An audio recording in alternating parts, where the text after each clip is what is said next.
అంటే మా marriage bureau అంటే ఎన్నో అవస్థ. ఈ అవస్థలకి ఎన్నో మధ్యలు, ఎన్నో మీడియేటర్లు, ఎన్నో మధ్యవర్తులు ఎన్నో గురవుతున్నారు. ఈ గురి చూసి ఈ యొక్క కస్టమర్లు కూడా వేరే రకంగా కూడా డబ్బులను కూడా మాకు సంధించి మీకు ఏమి ఇస్తాము ఏమి ఇవ్వమని వారి దుర్భాషలు ఆడడం కూడా జరిగినది. కాబట్టి ఈ ఎన్ఆర్జేఎస్ అనేది ఎంతో అందరికీ ప్రతి ఒక్కరికి కూడా పేరున చెప్తున్నాను. ఆంధ్ర తెలంగాణ ప్రజలందరికీ కూడా ఈ యొక్క ఇన్నిపంగా ఈ ముఖ్య సందేశం కూడా అందరూ సభ్యతను తీసుకోండి. ఆ యొక్క ఐడి కార్డుని కూడా తీసుకోండి.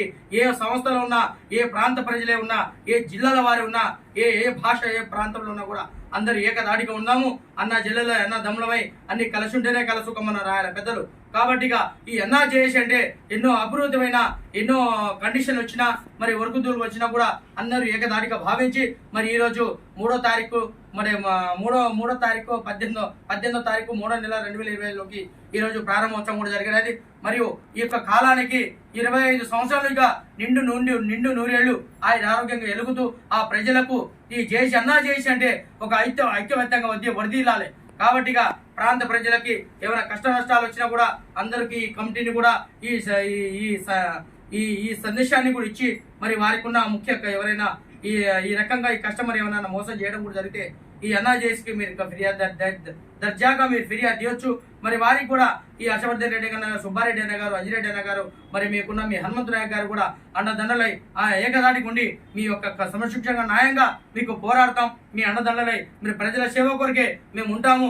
ఈ రోజుల్లో కూడా నీతి నిజాయితీగా కష్టపడినది వారి కుటుంబ సభ్యులతోటి వారి జిల్లాలో కూడా ఈ ఎన్ఆర్జేఎస్ అంటే అందరూ ఏకదాటిగా భావించి ఐక్యబద్ధంగా నిలబడతాం. మ్యారేజ్ బ్యూరో అంటే ఒక ఏకదాటిగా భావించి మరియు ఈ ప్రజలందరూ కూడా భావించి ఈ అవకాశం ఇచ్చిన మరి విజయవాడ చెందిన మరి ఈ ఎన్ఆర్జేఎస్ మరి అధ్యక్షులు గారికి, మరి ఉపాధ్యక్షుల గారికి, జనరల్ సెక్రటరీకి, జాయింట్ సెక్రటరీ గారికి, మరి ఈసీ నెంబర్లకు కూడా అందరికీ ప్రత్యేక ధన్యవాదాలు చెప్తున్నాను. ఈ అవకాశం ఇచ్చిన మరి ఈ రాష్ట్ర కమిటీకి, మరి రాష్ట్ర ప్రాంత ప్రజలకు కూడా నా వంతు ప్రయాణించి నా వంతు నేను న్యాయం చేస్తాను. నాకు ఇచ్చిన ఈ అవకాశాన్ని కూడా మరి నాకు ముఖ్య గౌరవ సలహాదారులు కూడా ఇవ్వడం కూడా జరిగినది. ముఖ్య గౌరవ సలహాదారులు కూడా ఏవైతే నాకు గౌరవ సలహా అధ్యక్షులుగా పోషించినారో ఆ పోస్టును కూడా న్యాయం చేసి వారి ప్రాంత ప్రజలకు కూడా అన్న దమ్ములమై బాముడులై కలిసి ఉంటేనే కలుసుకోమన్నట్టు ఈ అవకాశం ఇచ్చిన ప్రజలకి మరి రాష్ట్ర కమిటీకి అందరికీ పేరున ధన్యవాదాలు తెలుపుకుంటూ నమస్తే.